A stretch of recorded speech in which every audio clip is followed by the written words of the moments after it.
نحمده ونصلي على رسوله الكريم. أما بعد فأعوذ بالله من الشيطان الرجيم.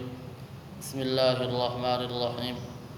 الحج أشهر معلومات فمن فرض فيهن الحج فلا رفث ولا فسوق ولا جدال في الحج وما تفعلوا من خير يعلمه الله وتزودوا فإن خير الزاد التقوى واتقون يا أولي الألباب. فقال النبي صلى الله عليه وسلم: من أراد الحج فليعتدل. صدق الله العظيم وصدق رسوله النبي الكريم ونحن على ذلك لمن الشاهدين والشاكرين والحمد لله رب العالمین.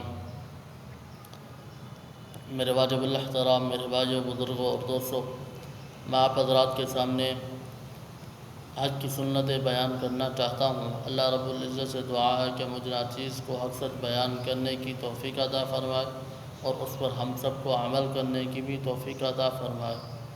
حج کی سنتیں ہیں 10. نمبر 1، مفرد آفاقی اور قارن کا طواف قدوم کرنا. نمبر 2، طواف قدوم میں رمل کرنا. اگر اس میں رمل نہ کیا پھر طواف زیارت یا طواف وداع میں رمل کرنا. اور نمبر 3، امام کا 3 مقام پر خطبہ پڑھنا. نمبر 1، 7ویں ذی الحجہ کو مکہ مکرمہ میں، 9ویں ذی الحجہ کو مقام عرفات پر اور 11ویں ذی الحجہ کو مینا میں خطبہ پڑھنا. نمبر 4، 9ویں ذی الحجہ کو مینا میں رات کو ٹھہرنا.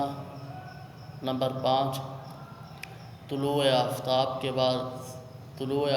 کے بعد 9ویں ذی الحجہ کو مینا سے عرفات جانا. اور نمبر 6، امام کے چلنے کے بعد چلنا. اور نمبر 7، مزدلفہ میں عرفات سے واپس ہوتے ہوئے رات کو ٹھہرنا. اور نمبر 8، عرفات کے مقام پر غسل کرنا.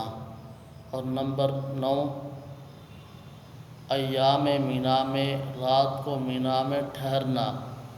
نمبر 10، مینا سے واپس ہوتے ہوئے محسب پر ٹھہرنا، اگرچہ تھوڑی دیر ہی کیوں نہ ہو. اللہ رب العزت سے دعا ہے کہ ہم سب کو ان باتوں پر عمل کرنے کی توفیق عطا فرمائے. اقول قولی ھذا وما علینا الا البلاغ المبین.